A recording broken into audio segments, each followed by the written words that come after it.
boy dead, 4 more injured before he was tasered by police. 2 of those hurt officers. Witnesses described seeing the man crash his van through a front garden before going on the rampage. Who, why, and how could this have happened? He had a sword in his hand and he stepped on the resident's foot, the neighbour's foot, to stop her from moving. And she noticed the sword behind his back, and then she managed to get off of his footing and she moved away, and then she saw a young boy, he's about 16 years old. He was coming out of his house, he was putting his earphones in. As he was putting his earphones in, about 10 metres away from the door, she screamed to warn him that the man has a sword. And he, as he's turned round, he's waved the sword, and struck him in the side of the head.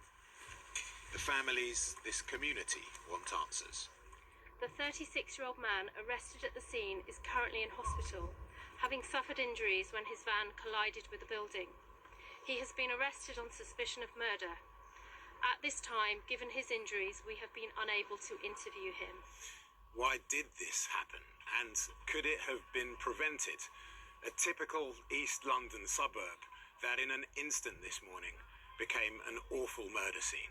People who were just trying to get to work, children who were about to go to school, one of whom will now never make it.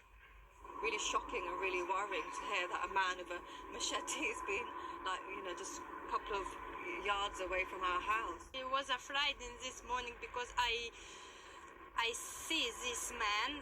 I was in my home, but I thought it was a Friday. I see something, but not good. But was quickly, this man was very, very quickly. As forensic officers scour the area, the King was today one of many people to offer his thoughts and condolences to this community and to the victims' families. Well, earlier I spoke to the leader of the local council, Jaz Athwal, and began by asking him how he heard about the attack and what his immediate reaction was. I got the call around about 8 o'clock